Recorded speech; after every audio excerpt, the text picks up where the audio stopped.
اور یہ گھر کی کتاب نہیں، میں کوئی حدیث یا کوئی کتاب نہیں سنا رہا ہوں، قرآن کا 29واں پارہ سنا رہا ہوں. سبحان اللہ. محبت سے پڑھ جوں گا سبحان اللہ. جب کہا نا ماں سے کہ ماں بتا میں ہوں کیا، اوریجنل بات بتا.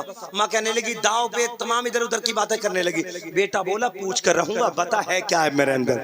ماں نے کہا بیٹے چل چھوڑ دے. ماں کے سینے پہ تلوار لے کے ولید بن مغیرہ بیٹھ گیا اور بیٹھ کے بولا ماں اوریجنل بات بتا کہ میں حلالی ہوں یا حرامی ہوں. اللہ اکبر. جانتے ہو جب تلوار نکالی میان سے باہر، ماں ڈر گئی، اب کام تمام کرے گا. ماں بولی بیٹے جو تیرا والد ہے نا، اب کا منہ بولا، اب کا جو والد ہے تیرا مغیرہ، وہ اوریجنل تیرا باپ نہیں ہے، بلکہ تیرا باپ مالدار بہت تھا، ذمہ دار بہت تھا، بہت بڑا دولت مند تھا، مگر اس کے باوجود وہ نامرد تھا، اس کے اندر قوت مردانگی نہیں تھی. میں نے سوچا اس دولت کا کیسے ہوگا، اس دولت کا بچاؤ کہاں ہوگا. میں جنگل گئی اور چرواہے سے منہ کالا کیا، اور اس منہ کالا کرنے کے بعد تیرا نطفہ قرار پایا. تو اپنے اوریجنل باپ کی اولاد نہیں بلکہ اس چرواہے کا بیٹا ہے. اب مجھے کہنے دیا جائے مسلمانوں، جس نے پہلی گستاخی نبی کی وہ حرام کا بچہ تھا، وہ حرامی تھا. اب قیامت تک جتنے بھی لوگ مصطفیٰ کی گستاخی کریں گے وہ حلالی نہیں ہو سکتے، وہ حرامی تھے، حرامی ہے اور حرامی رہیں گے. نعرہ تکبیر، نعرہ رسالت، نعرہ غوثیت، مسلک اعلی حضرت، فیضان اعلی حضرت حضرت مولانا سلیمان رضا صاحب قبلہ، جشن غوث الورا. اچھا ایک بات بتاؤ، ایمانداری سے بتانا، اگر یہ آیتیں اگر مولانا فہیم نماز میں پڑھ دیں مغرب کی تو کیا تم امامت پہ سے ہٹا دو گے؟ نہیں، نماز ہو جائے گی، نماز ہو جائے گی. بولو یار نماز ہوگی کہ نہیں ہوگی؟ قرآن میں اگر یہ آیتیں پڑھیں گے نماز میں تو نماز ہوگی، بالکل ہو جائے گی. جب بھئی نبی کے گستاخ کو نماز میں گستاخ کہنے سے، حرامی کہنے سے نماز ہو جائے گی تو نماز کے بہر کون سی برائی آ رہی ہے بھئی؟ یار نماز جیسی عبادت میں حرامی کو حرامی کہہ رہا اللہ. نماز پڑھیں گے تو پتا چلا کہ جو مصطفیٰ سے وفاداری کرتے ہیں وہ کل بھی حلالی تھے، آج بھی حلالی ہے اور قیامت تک حلالی رہیں گے. جس کی رگوں میں حلال خون ہے وہ کل بھی مصطفیٰ کے وفادار تھے، آج بھی مصطفیٰ کے وفادار ہیں اور انشاءاللہ قیامت تک مصطفیٰ کے.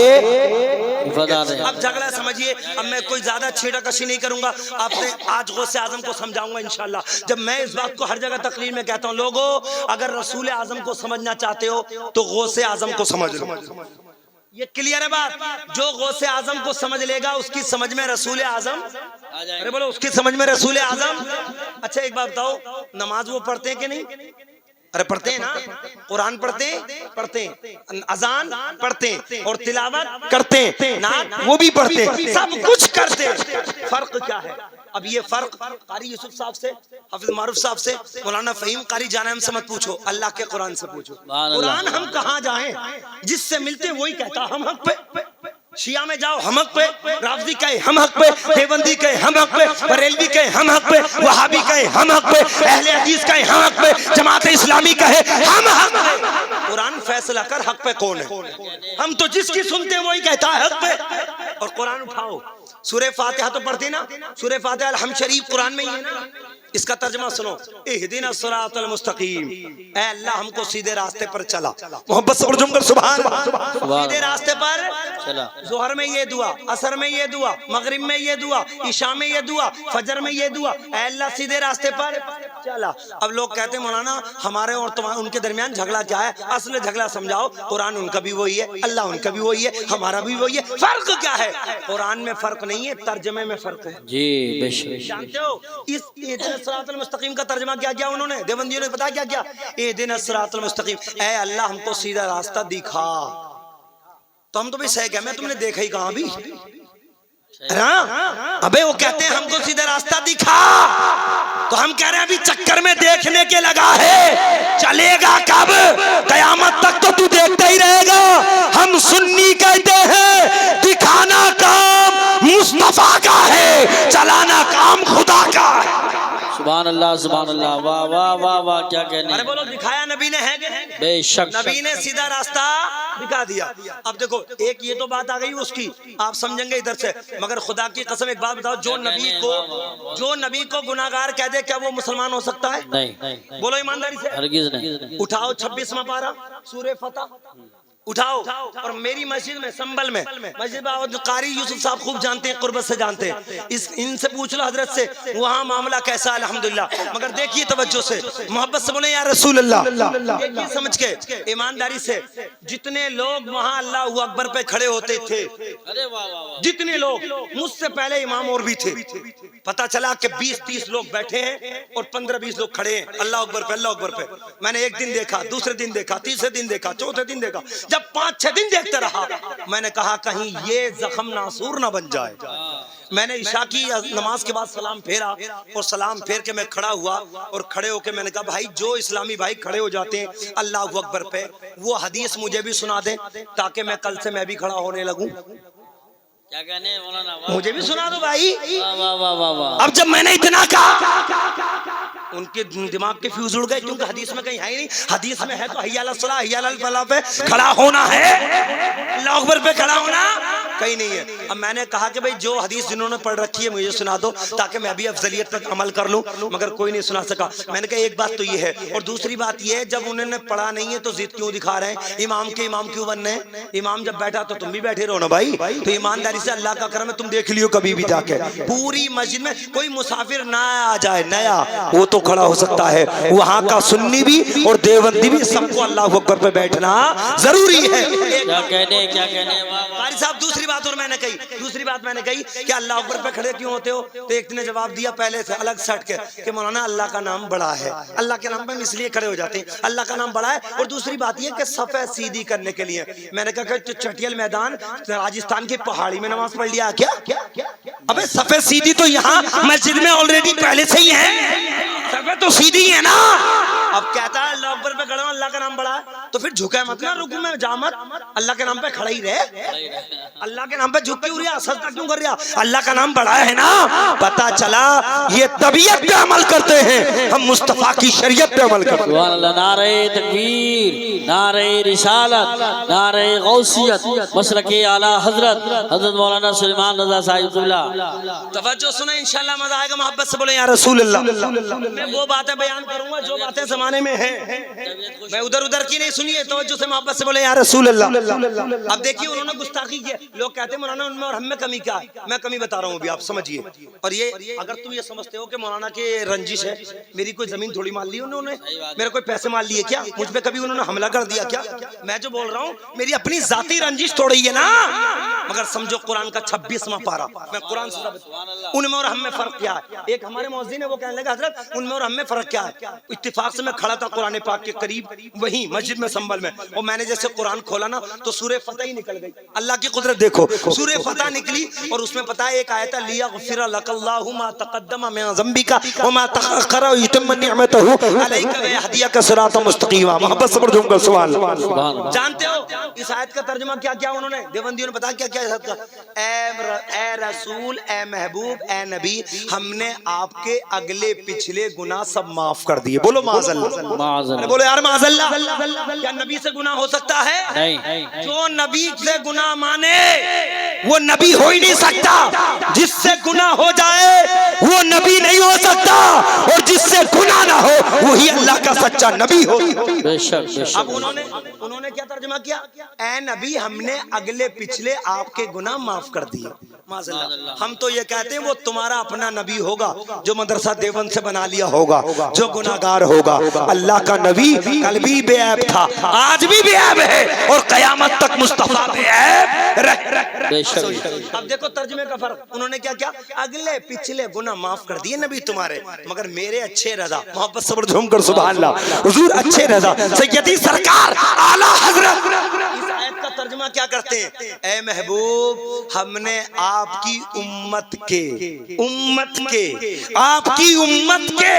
اگلے پچھلے گناہ سب معاف کر دیے.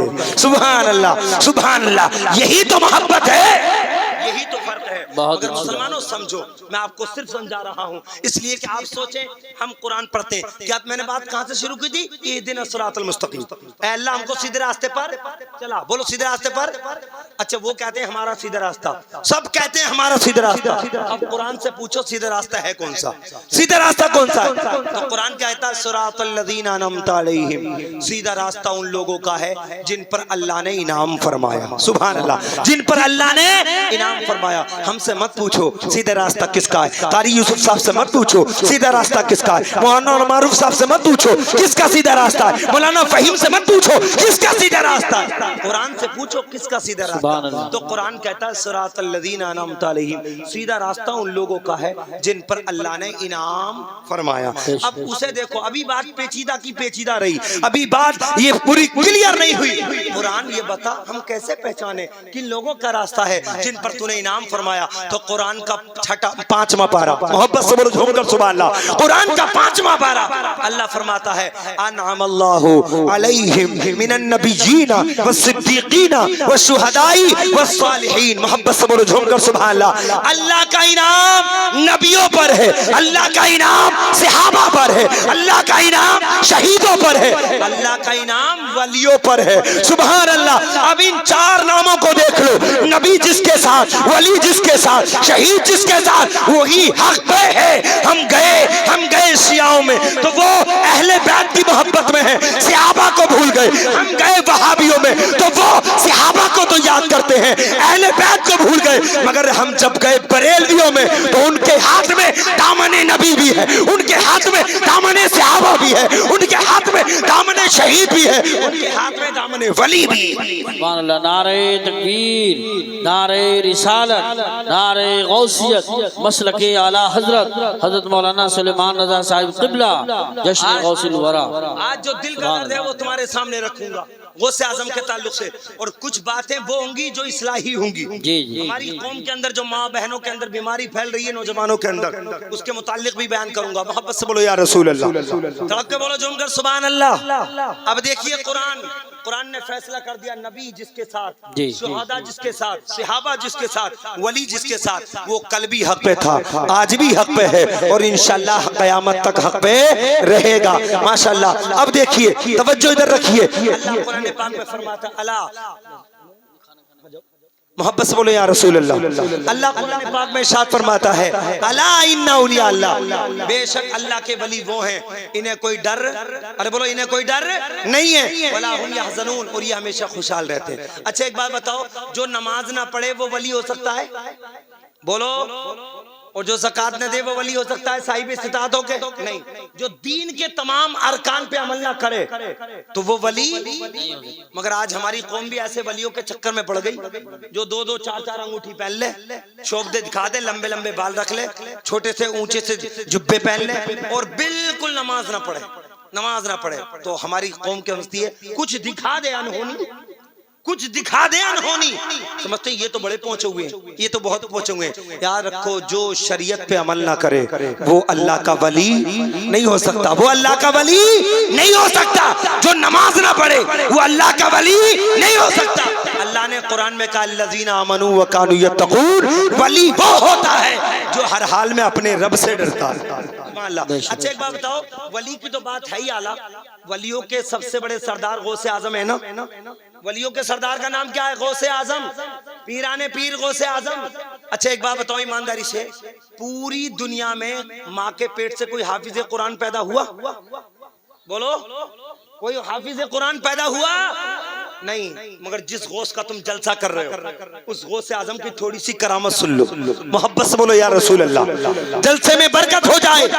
ہمارے یہاں بچہ ہو جائے 4-5 سال کا تو اسے یہ بھی سلیقہ نہیں ہوتا کہ اعوذ کیسے پڑھی جاتی ہے، بسم اللہ کیسے پڑھی جاتی ہے. مگر واہر غوث اعظم کی والدہ جن کا نام فاطمہ ام الخیر امۃ الجبار، غوث اعظم کی ماں، جب 4 سال 4 مہینے 4 دن کی عمر ہوئی غوث اعظم کی، تو ماں فاطمہ ام الخیر اپنے بیٹے عبد القادر کا ہاتھ پکڑ کے جیلان کے مکتب میں لے گئی اور مکتب میں لے جا کے استاد کے سامنے بٹھا دیا، اور ماں فاطمہ ام الخیر نے کہا استاد محترم میرے بیٹے کی بسم اللہ خوانی کرا دو، مگر سنو غوث اعظم کے دیوانوں، غوث اعظم کی 4 سال 4 مہینے 4 دن کی عمر ہے، استاد کے سامنے بیٹھ گئے دو زانو بادب ہو کے، اب جب بیٹھے نا استاد نے کہا پڑھو بیٹا تعوذ اعوذ باللہ من الشیطان الرجیم، غوث اعظم نے پڑھ دی، کہا بیٹو پڑھو بسم اللہ الرحمن الرحیم، غوث اعظم نے پوری بسملہ پڑھ دی، کہا بیٹا پڑھو سورہ فاتحہ الحمدللہ رب العالمین، غوث اعظم نے 4 سال میں پوری الحمد سنا دی، محبت سے بولو جھوم کر سبحان اللہ۔ اب استاد نے کہا بیٹا پڑھو پہلا پارا الف لام میم ذالک الکتاب لا ریب فیہ، جب اتنا کہا غوث اعظم خاموش ہو گئے، چپ گئے۔ غوث اعظم کے استاد نے کہا بیٹا پڑھتے کیوں نہیں؟ کہا استاد اور آگے سے پڑھاؤ، محبت سے بولو گا سبحان اللہ۔ پڑھائی کیا ہے؟ مدرسے میں جاؤ قاری جانم کے پاس مولانا فہیم کے پاس الف باتا کا قاعدہ پڑھائیں گے 6 مہینے، اس کے بعد 2-3 پارے پڑھائیں گے، اس کے بعد حفظ کراتے ہیں، مگر غوث اعظم کے استاد نے کہا پڑھو بیٹا پہلا پارا، غوث اعظم نے کہہ دیا نہیں استاد آگے سے پڑھاؤ، کہا بیٹا پڑھو دوسرا پارا سیقول السفہاء من الناس، کہا اور آگے سے، استاد نے کہا تلک الرسل فضلنا بعضهم علی بعض، کہا اور آگے سے، کہا چوتھا پڑھ لو لا تنالوا البر حتی تنفقوا مما تحبون، کہا اور آگے سے، کہا پڑھ لو 5واں والمحصنات من النساء الا ما ملکت ایمانکم، کہا اور آگے سے، کہا چھٹا، کہا اور آگے سے، کہا 7واں پڑھو، کہا اور آگے سے، کہا 8واں پڑھ لو، کہا اور آگے سے، کہا 9واں پڑھ لو، کہا اور آگے سے، کہا 10واں پڑھ لو، کہا آگے سے۔ استاد نے اپنے ہاتھ سر پہ رکھ لیے اور کہا بیٹے ایسے شاگرد سے کبھی پالا نہیں پڑا، تم بتا دو تمہیں کہاں سے پڑھاؤں؟ تو غوث اعظم نے کہا استاد محترم میں نے 18 پارے قرآن کے حفظ یاد کر لیے ہیں، مجھے 19ویں پارے سے پڑھا۔ سبحان اللہ، نعرہ تکبیر، نعرہ رسالت، نعرہ غوثیت، مسلکی اعلی حضرت، فیضان اعلی حضرت حضرت مولانا سلیمان رضا صاحب قبلہ، کتنے پارے؟ 18 پارے حفظ، کیسے حفظ؟ استاد محترم نے کہا تعجب سے بیٹا عبد القادر 4 سال کی عمر ہے، 18 پارے حفظ کیسے؟ آج میری ماں اور بہنیں بیٹھی ہیں توجہ سے سنیں، آج کی ماں اور بہنوں کو کیا اللہ معاف کرے کہتا ہوں، دیکھیے ماں اچھی ہوتی ہے تو بیٹے اچھے ہوتے ہیں، ماں ام الخیر فاطمہ ہوتی ہے تو بیٹا غوث اعظم ہوتا ہے، ماں فاطمہ ہوتی ہے تو بیٹا امام حسین ہوتا ہے، ماں اچھی ہوتی ہے بیٹا صابر پیا، ماں اچھی بیٹا اعلی حضرت، ماں اچھی بیٹا مخدوم سمرہ، ماں اچھی بیٹا نظام الدین، ماں اچھی بیٹا علاء الدین، ماں اچھی بیٹا قطب الدین، ماں اچھی بیٹا فرید الدین، ماں اچھی بیٹا شاہ برکت اللہ مارے نبی ہوتا ہے۔ جب ماں اچھی ہوتی ہے تو ان کے پیٹ سے بیٹے بھی اچھے ہی پیدا ہوا۔ مگر افسوس آج کی ماں کی حالت سنو، ماں کی حالت آج کی کیا ہے؟ خود تو آتا نہیں نماز کا معاملہ، تو بیٹے کو کیا سکھائے گی نماز؟ غسل نہیں کرنا جانتی، نیت باندھنا نہیں جانتی، جانتی ہے تو کیا رات کے 12 بجے تک ناٹک دیکھنا، اور ناٹک بھی کون سا؟ پاکستانی۔ اگر کہنے لگے قاری صاحب کے ناٹک مت دیکھو، نہ کچھ غلط تھوڑی کر رہی ہوں، اردو کا ہی تو ہے، تو اردو کا تو پھر اردو میں گالی بک دے کسی کو، ہاں اردو کا ناٹک دیکھنے میں کوئی بات نہیں، معاذ اللہ غلط ہے۔ اور خدا کی قسم میں خود بتا رہا ہوں جتنا اثر ناٹک سے پڑا ہے نا یہ پاکستانی ناٹک سے ہماری قوم سے، کیونکہ اس میں ساری سٹوری ہے گھر کی، نند کے ساتھ کیسے ہیں، ساس کے ساتھ کیسے ہیں، اور دیور کے ساتھ کیسے ہیں، جیٹ کے ساتھ کیسے ہیں، بتاؤ یار۔ اور وہ پھر پہلے تو نہ تھی ناٹک باز، دیکھ کے ہو گئی ناٹک باز، سچی بات بتا رہا ہوں ایمانداری سے، حالات بڑے نازک ہیں۔ ہاں، اور جو فیشن چل رہا نا ناٹک میں، ایک سوٹ نکل لیا پھر تو کوئی بھی کسر تاننی پڑے، کوئی بھی کچھ بات کرنی پڑے، وہ سوٹ ضرور بنا دی جو ناٹک میں دیکھ لیا پہنے ہوئے، معاذ اللہ سما معاذ اللہ۔ مگر دیکھو ایمانداری سے میں سچی بات بتا رہا ہوں، ان افسوس، اور میں یہ بات تو قاری صاحب بڑے محبت کے ساتھ کہنا چاہوں گا کہ ہماری بستی میں ابھی یہ بیماری کم ہے، کون سی؟ یہ جادو ٹونے والی کم ہے، ورنہ شہر سنبل میں جب سے میں پہنچا ہوں نا روزانہ 10-15 کیس ایسے آتے ہیں کہ فلاں کی عورت نے یہ کرا دیا، فلاں کی عورت نے یہ کرا دیا، فلاں کی عورت نے یہ کرا دیا۔ اب بھیا سب کرنے والے بھی اسی کام پہ بیٹھے ہیں، نہ آتا کچھ نہ جاتا کچھ، وہ بس لے کے بیٹھ جا قلم دبا آنگی تو ہے ہی۔ اب میں نے ایک کوڑ دیکھا کبیر کی سرائے سنبل میں، وہاں ایک بابا تھا نمبر دیتا تھا سٹے کے نمبر، اب میں ایک دن پہنچ گیا اس بابا کے بعد، میں نے بھائی سب کو کیوں گمراہ کر رہے ہو؟ تو کہہ رہا کہ حضرت میرے پاس تو کچھ بھی نہیں ہے مگر مانتے ہی نہ تو میں دے دیتا ہوں۔ میں نے کہا پھر تمہاری اتنی شہرت کا ضروری ہے کچھ نہیں ہے؟ بولے 100 نمبر لکھ لیتا ہوں، 1 دے کے 2 دے کے 3 دے کے سب لکھ لوں، اب 100 میں تو ایک تو ضرور آگا، وہ 99 تو بیٹھ جانا سکون سے کہ یار ہمارے نصیب مہینہ، وہ جو جس کا آ گیا وہ 100 جگہ پرچار کرے کہ اس بابا نے کر دیا، اللہ معاف کرے۔ یہ سچی بات بیان کر رہا ہوں، اور خدا کی قسم افسوس ہوتا ہے رکشا پولر جو رکشا چلاتے ہیں، سنبل میں 80% رکشا چلانے والے سٹا کھیل رہے ہیں، 80% حرام دولت حرام ہے۔ اور میں غوث اعظم کی زندگی سے تمہیں ثابت کروں گا کہ میرے غوث اعظم نے ہمیں سبق کیا دیا ہے۔ محبت سے بولو یا رسول اللہ۔ 18 پارے حفظ یاد کر لیے۔ استاد نے کہا بیٹا کیسے؟ غوث اعظم کا جواب سنو۔ غوث اعظم فرماتے ہیں میری ماں فاطمہ ام الخیر 18 پاروں کی حافظہ قرآن ہے، اور بعد میں یاد نہیں۔ غوث اعظم کہتے ہیں کہ جب میری ماں حافظہ قرآن ہے اور جب میں ماں کے پیٹ میں تھا، میری ماں فجر کی نماز پڑھ کے جب تک دنیا کا کام نہیں چھوتی تھی، جب تک کہ قرآن کے 18 پاروں کی تلاوت نہیں کر لیتی تھی، ماں تلاوت کرتی تھی، میں پیٹ میں سن سن کے 18 پاروں کا حافظ قرآن۔ سبحان اللہ مائیں اچھی ہوتی ہے مگر افسوس آج کی ماں خود نماز نہیں پڑھتی تو بچے سے کیسے پڑھوائے گی، ہے نا؟ خود نماز نہیں پڑھی، بہانے ہی کافی چاہیے کہ اس نے یہ کر دیا اس نے یہ کر دیا۔ اور ایک بات اور سنو، میں مسئلے کی بات سنا رہا ہوں، میرے ذہن میں اچانک میں آ گئی تو آپ سن لیجئے۔ میں آپ کے لیے مسئلہ بیان کر رہا ہوں، یہ نصیحت کی بات ہے ہماری ماں اور بہنوں کے لیے، یہ آپ ذمہ داری نہ دیں۔ ایک بات مسئلہ سن لیں غور سے، اگر آپ کے ناپاک کپڑے ہیں، سن لو یہ بات آگئی، تو ناپاک کپڑے ہیں آپ کے، تو آپ کے کپڑے ناپاک بیوی کے دھونے سے پاک ہو جائیں گے، مگر آپ کے کپڑے ناپاک ہیں تو آپ کی بیٹی کے دھونے سے آپ کے کپڑے پاک، بھائی کے کپڑے بھائی کے دھونے سے پاک نہیں ہوں گے، بہن کے کپڑے بہن کے دھونے سے پاک نہیں ہوں گے، ماں کے کپڑے بیٹی کے دھونے سے پاک نہیں ہوں گے، اور بیٹی کے کپڑے ماں کے دھونے سے پاک نہیں ہوں گے۔ مگر افسوس یہ چل پڑا نا حضرت بٹن واشنگ مشین، یہ تو بہت خطرناک چل گیا۔ 10 کپڑے پاک، ایک ہوتے میلے ایک ہوتے ناپاک، ہر کپڑا میلا ناپاک نہیں ہوتا، اور آدمی سفید کپڑے پہننا اور ناپاکی لگ جائے تو وہ کپڑا سفید بے شک ہے مگر ناپاک ہو گیا، اور ناپاک کپڑے کو الگ دھونا چاہیے۔ مگر جب واشنگ مشین کا بٹن دب رہا نا تو ہماری بہن کو اتنی فرصت ہی نہیں ہے کہ وہ اپنے ہاتھ سے رگڑ کے دھولے پاک کر لے، نہیں، واشنگ مشین میں ڈال دیے۔ 10 کپڑے میلے تھے اور وہ پاک تھے مگر ایک کپڑا ناپاک تھا، اب وہ مشین میں ڈال دیا، اور مشین میں ڈالنے کے بعد وہ سب ایسے دھل گئے، وہ سب کپڑے پاک نہیں، وہ سب کپڑے ناپاک ہو گئے۔ پاک کرنے کا طریقہ بہت اچھا ہونا چاہیے، مگر افسوس ہم نے کبھی اپنی زندگی پہ غور نہیں کیا ہم پاک ہیں بھی کہ نہیں، ہمارے کپڑے پاک ہیں بھی کہ نہیں۔ اب ہم نماز پڑھنے چلے، اب جمعے کی پڑھ رہے، ہم ظہر اثر کی پڑھ رہے، اب جب پاکی کپڑے نہیں ہیں تو ہمارا وضو نہیں، ہماری نماز نہیں، ہمارا سجدہ نہیں۔ مسلمانوں آج پوری دنیا میں اربوں خربوں مسلمان ہیں، لیکن آج کی ڈیٹ میں جتنا مسلمان ذلیل و خوار ہے اس سے پہلے مسلمان کبھی اتنا ذلیل و خوار نہیں ہوا، کیونکہ اگر ہم پاک ہوتے تو انشاءاللہ جس راستے سے نکلتے اس راستے پہ اسلام کا جھنڈا ہم لہراتے ہوئے نظر آتے۔ سبحان اللہ، نعرہ تکبیر،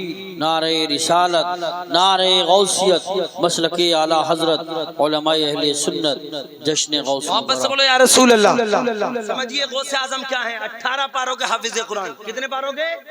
ارے بولو کتنے پاروں کے؟ اور میں آپ لوگوں سے کہوں گا غوث اعظم کی کرامت سنا کے کام مت چلاؤ، غوث اعظم کی زندگی کو سنا کرو۔ میرے غوث اعظم نے پتا ہے نا، لوگ کہتے ہیں نا کہ جو ولی جو وہ ہوتے ہیں بابا وہ پڑھے لکھے نہیں، وہ تو اپنے انداز میں پڑھتے ہیں۔ میرے غوث اعظم صرف غوث اعظم نہیں، بابا ہی نہیں، پیر نہیں، بلکہ بہت بڑے عالم بھی ہیں غوث اعظم، بہت بڑے مفتی بھی ہیں غوث اعظم، اور 23 سال میں غوث اعظم نے 26 ڈگریاں حاصل کی۔ کتنی؟ 26۔ کتنی عمر میں؟ 23 سال میں 26 ڈگریاں حاصل کی میرے غوث اعظم نے. مگر زندگی دیکھو کتنی عاجزی ان کی ساری. ہم تھوڑے سے مولانا کیا بن گئے, ہم تھوڑے سے قاری صاحب کیا بن گئے, تھوڑے سے مفتی صاحب کیا بن گئے, تھوڑا سا دھنیا کا اکٹھا ہو گیا. ہم کالر جھاڑ کے چلتے ہیں, اپنے دامن کو جھاڑ کے چلتے ہیں. کوئی ہم سے غاب بات کرے, اگر برابر کا بات کرتا ہے تو سلام کا جواب دیتے ہیں, اور غریب بات کرتا ہے تو اس کی گفتگو پہ دھیان نہیں دیتے. غوث اعظم کے دیوانوں, اگر غوث اعظم سے محبت ہے تو ان کی زندگی اٹھا کے پڑھو. میرے غوث اعظم جب مدرسے میں پڑھنے گئے تھے نا, جب مدرسے میں پڑھنے گئے تھے بغداد میں, تو کیا کمال تھا غوث اعظم کا. اور میں قاری صاحب کو دل سے مبارکباد پیش کروں گا کہ جو لنگر غوث اعظم عام کر رہے ہیں. سمجھو غوث اعظم مدرسے میں پہنچے نا تو غوث اعظم کلاس کے ٹائم میں کلاس پڑھتے تھے, کتاب کے ٹائم میں کتاب پڑھتے تھے, قرآن کے ٹائم میں قرآن پڑھتے تھے, حدیث کے ٹائم میں حدیث پڑھتے تھے. اور جب غوث اعظم کو چھٹی ملتی تھی نا مدرسے سے, تو میرے غوث اعظم آرام نہیں کرتے تھے, بلکہ غوث اعظم مدرسے سے نکلتے تھے اور جنگل میں جا کے کسانوں کے ساتھ مزدوری کرتے تھے, کام کرتے تھے. اور کام کر کے جتنا پیسہ ملا کرتا تھا غوث اعظم اپنے اوپر خرچ نہیں کرتے تھے, بلکہ اس سے غلہ خرید کے, کھانا خرید کے غریب بچوں میں تقسیم کر دیا کرتے. سبحان اللہ, سبحان اللہ, واہ واہ. غوث اعظم کی زندگی یہ ہے, سیرت غوث اعظم کی, یہ کمال ہے میرے غوث اعظم کا. اور یہاں تک میں نے پڑھا, غوث اعظم کے تعلق سے یہاں تک پڑھا, انشاءاللہ آپ کا ایمان تازہ ہو جائے گا. میرے غوث اعظم فرماتے مجھے 3 دن ہو گئے. کتنے دن ہو گئے؟ 3 دن ہو گئے فاقے پہ فاقہ, کھانے کو کچھ نہ ملا. غوث اعظم کہتے ہیں میں مدرسے میں پڑھا, اور جب چھٹی کا ٹائم ہوا تو میں اپنے مدرسے سے نکلا اور جنگل میں پہنچا. غوث اعظم فرماتے میں نے دریائے دجلہ کے کنارے میں نے کیا دیکھا کہ یہاں کوئی کھانے کو کچھ مل جائے, مگر جیسے ہی میں پہنچا نا وہاں تو 70 اللہ کے ولی, 70 اللہ کے ولی کئی دن سے بھوکے پیاسے تھے. اللہ اکبر. غوث اعظم کہتے ہیں میں دیکھ کے آ گیا. توجہ سننا, غوث اعظم کہتے ہیں میں آ گیا اور دریائے دجلہ سے آیا, اور آنے کے بعد جو بغداد کی مسجد تھی, توجہ ادھر, جو بغداد کی مسجد تھی میں اس میں جا کے بیٹھا. غوث اعظم فرماتے میں بیٹھا ہی تھا, میں نے کیا دیکھا, ایک نوجوان خوبصورت سا قورمے سے روٹی کھا رہا ہے, قورمے سے کھانا کھا رہا ہے. غوث اعظم کہتے ہیں میں 3 دن سے بھوکا تھا, میری زبان نے کہا کہ عبد القادر اس کے پاس چلا جا, یہ تجھ سے کھانے کو کہہ دے گا, تجھے کھانا مل جائے گا. مگر غوث اعظم نے جب اتنا سوچا نا تو فوراً دل سے کہا اے نفس ابھی تجھے شرم نہیں آئی, تو دوسرے کے کھانے پہ نیت بگاڑ لائے. جس حال میں اللہ رکھے اس حال میں بندے کو راضی ہونا چاہیے, جس حال میں رب رکھے اس حال میں راضی ہونا چاہیے. مگر سنو میری بستی کے غیور مسلمانوں, یہ تاریخ سنو. غوث اعظم کہتے ہیں کہ دور بیٹھا بیٹھا وہ قورمے سے کھانا کھا رہا ہے, میں دور سے دیکھ رہا تھا, مگر اس نوجوان نے, کھانا کھانے والے نے میرا طرف توجہ نہیں کی, وہ کھاتا رہا. غوث اعظم کہتے ہیں جب وہ لقمہ مارتا تھا نا قورمے میں اور وہ لقمہ لے کے اپنے منہ میں لے جاتا تھا تو غوث اعظم کہتے ہیں کہ میرا منہ کھل جاتا تھا, میرا منہ کھل جاتا تھا. وہ کھانا کھا رہا تھا, میرا منہ کھل رہا ہے کہ شاید میرے منہ میں آ رہا ہے لقمہ. مگر غوث اعظم کہتے ہیں ابھی تھوڑی دیر ہوئی تھی, اس کا کھانا ختم ہونے کے قریب تھا, اچانک میں اس نوجوان کی نظر اٹھی, اس نے مجھے دیکھا اور مجھے دیکھ کے کہا بیٹا آ جاؤ, قریب آؤ, بیٹا قریب آؤ. غوث اعظم کہتے ہیں میں جب قریب گیا نا تو وہ مجھ سے کہنے لگا بیٹا کھانا کھا لو, بیٹا کھانا کھا لو. اس نے کئی مرتبہ کہا میں 3-4 دن سے فاقے سے تھا, کھانے کو رزق کا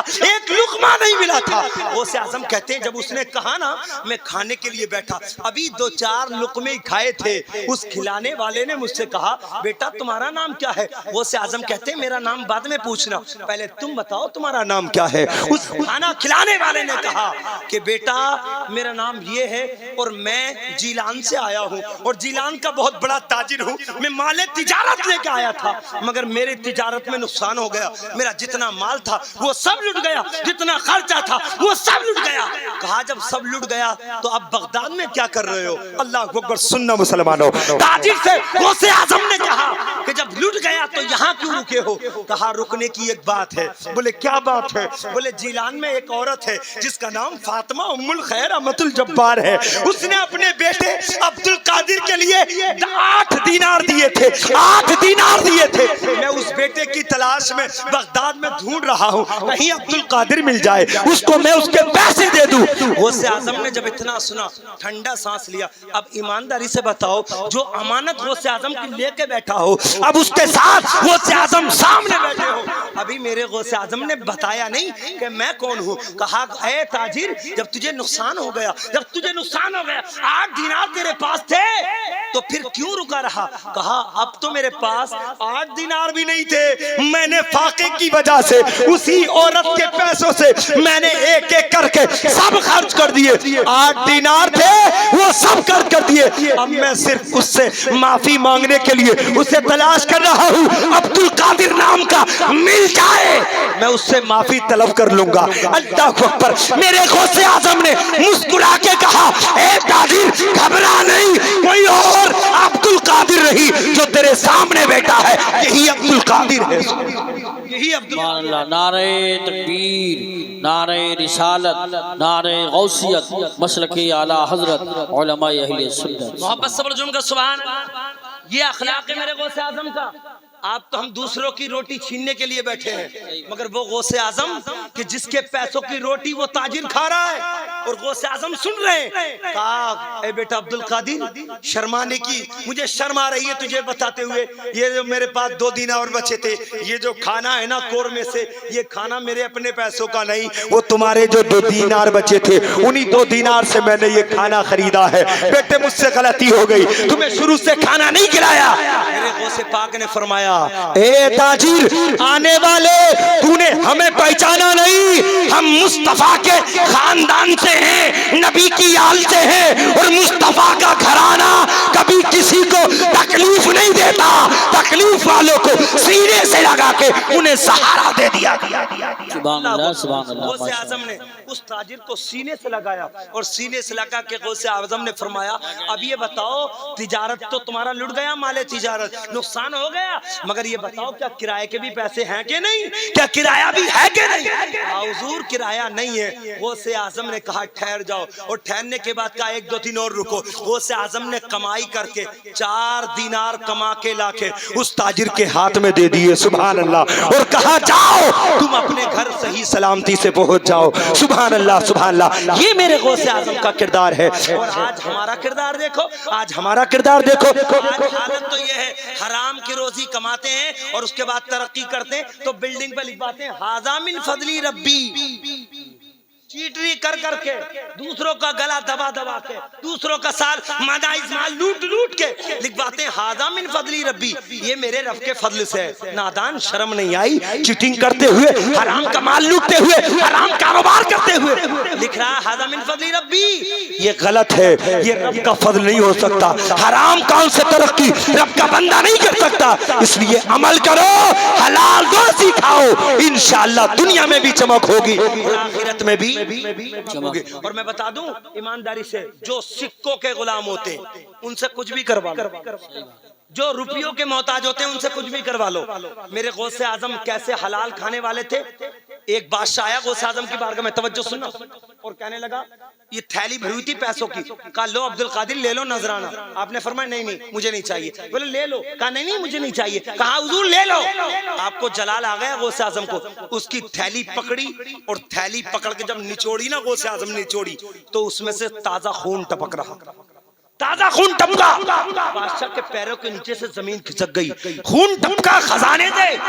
آپ نے فرمایا ظالم شرم نہیں آتی, ادھر ادھر کا لوٹ کے, ناجائز جنتا کا پیسہ لوٹ کے عبد القادر کو نذرانہ دیتا ہے, عبد القادر کو تحفہ دیتا ہے. پتا چلا حلال روزی مصطفیٰ اور غوث اعظم کا غلام کھاتا ہے, حرام روزی نبی اور غوث اعظم کا غلام کو ہاتھ نہیں لگاتا ہے. حلال وہ کھاتے ہیں جو غوث اعظم سے محبت کرتے ہیں, رسول اعظم سے پیار. میرے غوث اعظم کی شان سمجھو. بس آخر میں تقریر کا بالکل اینڈ ہے, آخر میں صرف ایک واقعہ اور اس کے بعد تقریر ختم. میں نے جو شروع میں دعویٰ پیش کیا تھا کہ غوث اعظم کو سمجھ لو تو رسول اعظم سمجھ میں, ارے بولو رسول اعظم سمجھ میں آ جائیں گے. آخری تاریخ. اچھا ایک بات بتاؤ, لاؤڈ اسپیکر ہٹا دو تو میری تقریر مدرسے پہ پہنچ سکتی ہے.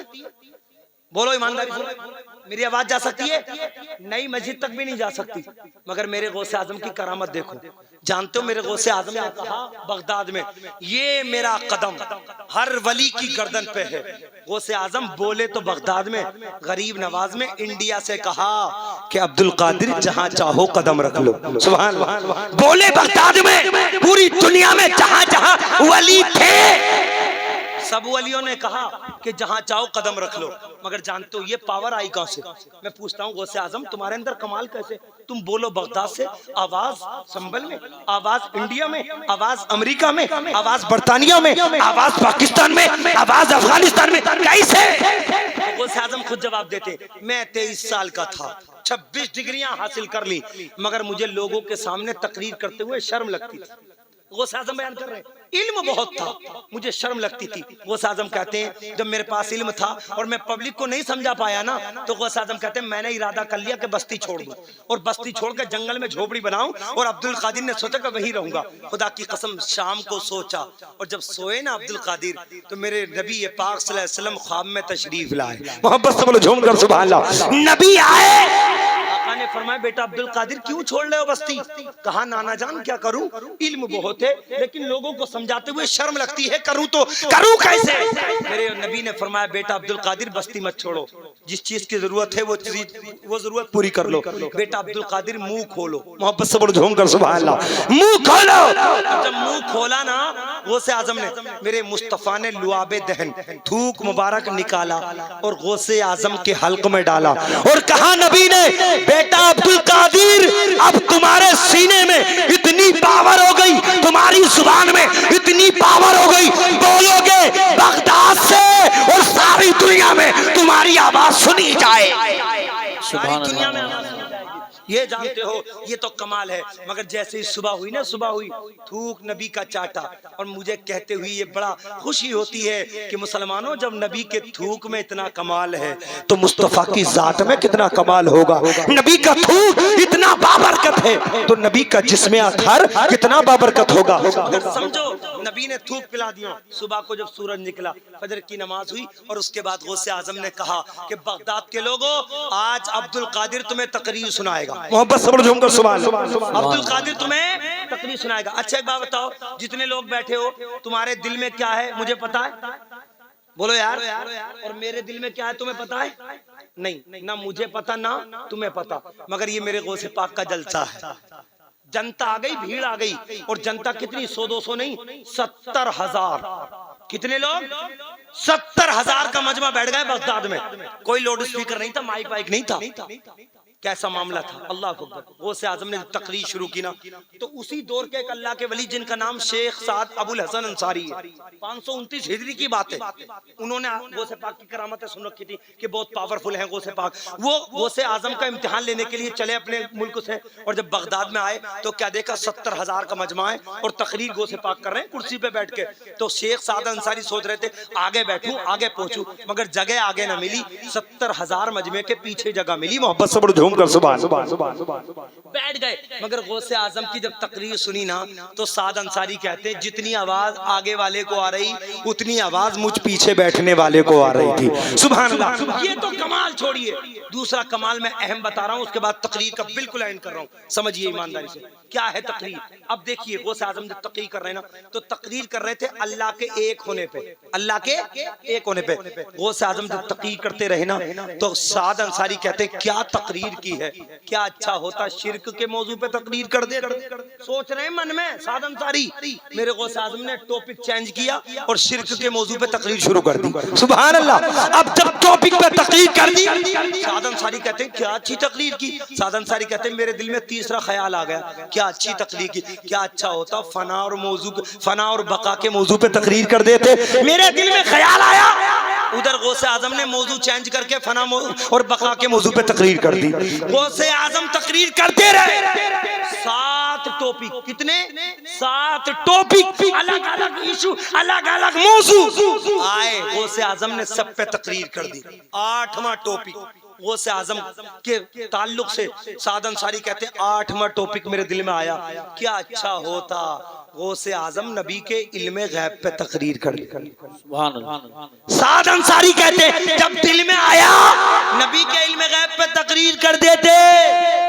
ادھر آیا ہی تھا خیال, میرے غوث اعظم کرسی سے کھڑے ہو گئے اور کھڑے ہو کے بولے سعد انصاری آج جس ٹاپک کو تو کہے گا عبد القادر اسی ٹاپک پہ تقریر کر دے. سبحان اللہ. نعرہ تکبیر, نعرہ رسالت, نعرہ غوثیت, مسلک اعلیٰ. آج جس ٹاپک کو تو کہے گا عبد القادر اسی ٹاپک پہ تقریر کر دے گا. سعد انصاری نے اپنا کرتا پھاڑا اور کرتا پھاڑ کے بولے وسط میں آ گئے, بولے بغداد والو, جب بغداد کے غوث الورا کے علم کا عالم اتنا ہے تو مدینے کے مصطفیٰ کے علم کا عالم کتنا ہوگا. جب بغداد کا غوث اعظم اتنا بلند و بالا ہے تو مدینے کا رسول اعظم کتنا بلند و بالا ہوگا. اس لیے پیارے ہم سب کو چاہیے ولیوں سے محبت کریں, ولیوں کی زندگی اپنے اندر لائیں, ولیوں کے نقش قدم پر چلیں. اور انشاءاللہ طاہر رضا صاحب بھی آ گئے. میری تقریر کے فوراً بعد انشاءاللہ ان سے کلام ہم اور آپ کو سماعت کر رہا ہے. اللہ فرماتا ہے الا ان اولیاء اللہ, بے شک اللہ کے ولی وہ ہیں انہیں کوئی ڈر نہیں ہے اور یہ ہمیشہ خوشحال اور یہ ہمیشہ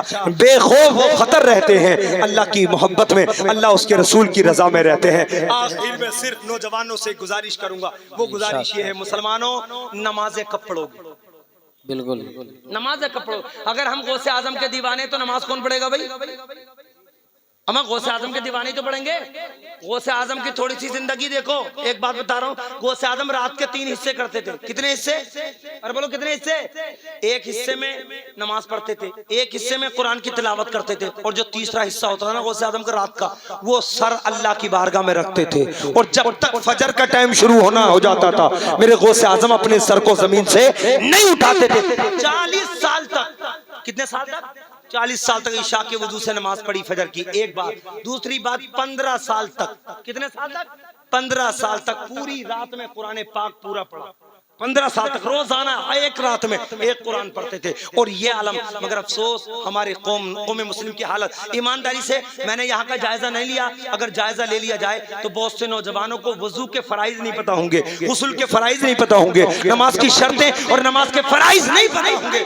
حالات تو ہیں, نعرے میں ہم سے آگے کوئی نہیں, بولنے میں ہم سے آگے کوئی نہیں, عاشق رسول ہم سے پکا کوئی نہیں. اور پوچھ لو وضو میں کتنے فرض ہیں تو پتا کچھ نہیں, غسل میں فرض نہیں پتا. ایک بات بتا رہا ہوں, غسل میں 3 فرض ہیں. اور فرض کا انداز کیا ہے؟ اگر داڑھ میں چنے کے برابر کوئی چیز رک جائے نا اور تم نے وہ نہ نکالی تو تمہارا غسل نہیں ہوگا. اور تم نے اپنا ناک میں پانی چڑھایا اور رینٹ وغیرہ یا کوئی گندگی یہاں جمی رہ گئی اور تم نے صاف نہ کی تو تمہارا غسل نہیں ہوگا. اور جب غسل نہیں ہوگا تو وضو بھی نہیں ہوگا, اور جب وضو بھی نہیں ہوگا تو نماز بھی نہیں ہوگی. غسل میں 3 فرض ہیں, کلی کے ساتھ غرارہ کرنا, ناک کی نرم ہڈی تک پانی پہنچانا, پورے بدن پہ پانی بہانا. اچھا یہ بتاؤ, نماز پڑھنے سے چہرے پہ نور آتا کہ نہیں؟ بولو, سب لوگ جانتے ہیں چہرے پہ نور آتا ہے. ایمانداری سے چہروں پہ نماز سے نور آتا ہے, نماز سے نور آتا ہے. یہ تو ہے حدیث پاک کہ نماز نور دیتی ہے. میں آپ کو تھوڑی سی ڈوکری سمجھا دوں کہ چہرے پہ نور کیسا آتا ہے. یہ سینے میں کیا ہے, اندر کیا ہے, بولو جلدی بولو, بہت جلدی, 2 منٹ میں ختم کر رہا ہوں. یہ کیا ہے سینے کے اندر؟ دل. دل کا کام بتایا کیا ہے؟ دل کا کام ہے پمپنگ کرنا, بلڈ کو پورے جسم کا سپلائی کرنا. اگر بلڈ کو نہ پہنچائے نا دل تو پھر انسان کو ہارڈ ہو جاتا ہے, انسان مر جاتا ہے. دماغ کو خون ضرور پہنچاتا ہے دل, مگر جانتے ہو, اب یہ بتائیے میں تقریر کر رہا ہوں, میرا دماغ اوپر ہے, دل نیچے ہے نا, دل نیچے دماغ اوپر ہے. اب یہ بتائیے اگر نیچے سے پانی اوپر چھت پہ ڈالا جائے تو بڑی مشقت سے پانی پہنچے گا, مگر اوپر سے نیچے کو ڈالا جائے تو بہت آسانی سے آ جائے گا, ہے نا. نیچے سے اوپر کو پہنچانے کے لیے بہت زیادہ دقت پڑتی ہے. دل ہے, دل جب پمپنگ کرتا ہے تو یہ دل سے بلڈ ہمارے دماغ کو جاتا ہے. میں بیٹھا ہوں تو یہ دل جو ہے وہ پمپنگ خوب کر رہا ہے, تبھی تو دل کا خون ہمارے دماغ پہ جا رہا ہے. مگر سنو, جب ہم نے نیت باندھ لی نا نماز میں تو ہمارا دل پمپنگ کر رہا تھا, بلڈ پہنچا رہا تھا, خون پہنچا رہا تھا دماغ کو. ہم رکوع میں گئے تو دونوں چیزیں سینٹر میں, سبحان اللہ, دل بھی سینٹر میں اور دماغ بھی سینٹر میں. اب دل یہاں ہے, دماغ یہاں ہے تو بہت آسانی ہے, بلڈ پہنچانے میں دماغ کو بہت آسانی ہے. مگر سنو, ایمانداری سے بتا رہا ہوں, جب ہم سجدے میں جاتے ہیں تو دماغ نیچے دل اوپر ہو جاتا ہے, دماغ نیچے دل اوپر ہو جاتا ہے. اب بتاؤ اوپر سے نیچے کو بھیجنے میں بہت آسانی ہوتی ہے نا, تو جب تم دل سے خون جائے گا دماغ میں. جب تم سجدے کی حالت میں ہوگے تو زیادہ سے زیادہ خون دماغ پہ پہنچے گا, اور جب دماغ پہ زیادہ خون پہنچتا ہے تو چہرے پہ نور آیا کرتا ہے, چہرے پہ چمک آیا کرتی ہے, چہرے پہ روشنی آیا کرتی ہے. اس لیے مسلمانوں نمازیں پڑھنے والے بن جاؤ, اللہ کی بارگاہ میں سجدے کرنے والے بن جاؤ. جب تم نمازی بن جاؤ گے تو چہروں پہ بھی نور آ جائے گا اور مسجدوں سے بھی رونق ہوتی ہوئی نظر آئے گا. سبحان اللہ سبحان اس لیے ہم سب کو چاہیے ولیوں کی زندگی سے محبت کریں, غوث اعظم سے محبت کریں, اور اس کے ساتھ ساتھ ہم نمازی بھی بنیں اور دین کے تمام کام کرنے والے بنیں. اللہ کی بارگاہ میں دعا ہے, اللہ رب العزت میرے بولنے میں اگر قصدن سہون اور کوئی جملہ کوئی ایسا کفری کلمہ نکل چکا ہو جس پہ توبہ عائد ہو رہی ہو, میں آپ سب لوگوں کو گواہ بنا کر رب کی بارگاہ میں توبہ کرتا ہوں. استغفر اللہ ربی من کل ذنب واتوب الیہ, واخر دعوانا الحمدللہ رب العالمین. السلام.